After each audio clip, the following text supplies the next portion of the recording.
जानते हैं आज की देश और दुनिया की सिलेक्टेड काम की ओर महत्वपूर्ण 25 बड़ी खबरों को सिर्फ 5 मिनट में। पर अभी तक आपने इस वीडियो को लाइक नहीं किया तो लाइक कर लें और चैनल पर नए तो चैनल को सब्सक्राइब कर लें। आपको बता दें कि लोकसभा की सीटों की हिस्ट्री से देश के दूसरे सबसे अहम राज्य महाराष्ट्र की अधिकतर सीटों पर लड़ाई तगड़ी है। यहाँ भाजपा के नेतृत्व वाले एनडीए और कांग्रेस, शिवसेना और एनसीपी की महाविकास आघाड़ी के बीच तमाम सीटों पर कांटे की टक्कर है। यहाँ लोकसभा की कुल 48 सीटें हैं। ये उत्तर प्रदेश के बाद महाराष्ट्र को देश में सबसे अधिक सीटों का सूबा बनाता है। यहीं पर राजनीति की चांद की कहे जाने वाले वायुवीर नेता शरद पवार है।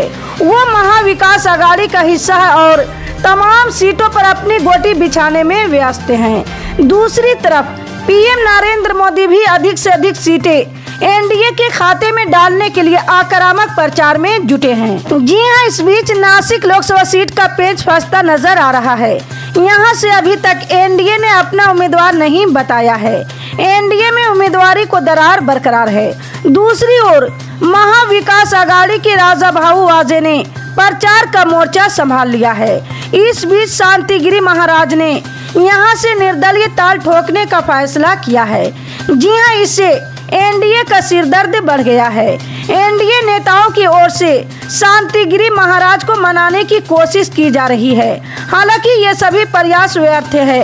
ये देखना महत्वपूर्ण है कि अगर शांतिगिरी महाराज अपनी उम्मीदवारी जारी रखते हैं तो किस पर असर पड़ेगा। जी हां, गिरीश महाजन के अनुरोध के बावजूद शांतिगिरी महाराज नासिक लोकसभा चुनाव लड़ने पर अड़े हुए हैं।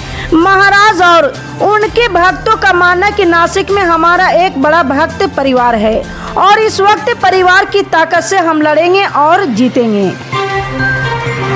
आपको बता दें कि प्रधानमंत्री नरेंद्र मोदी और गृह मंत्री अमित शाह उत्तर प्रदेश के मुख्यमंत्री योगी आदित्यनाथ धुआंधार प्रचार में लगे हुए हैं। दूसरी ओर इंडिया गठबंधन भी शुरुआती सुस्ती के बाद अब मोर्चे पर आक्रामक हो गया है।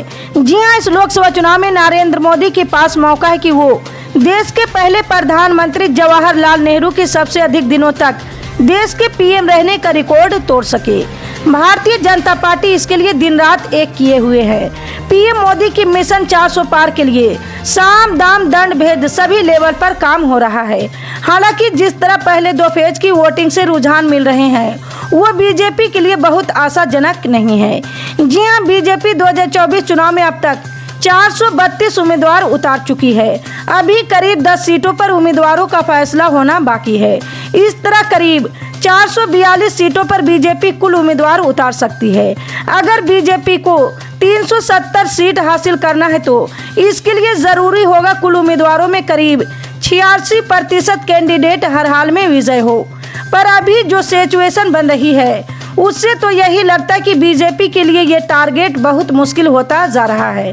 जी हां, कुछ मुद्दे और बातें बीजेपी के लिए मुश्किल बनती जा रही है। इसी तरह की पल पल के अपडेट जानने के लिए जुड़े रहे हमारे सुपर न्यूज के साथ। मिलते हैं अगली बड़ी खबर में, तब तक के लिए जय हिंद।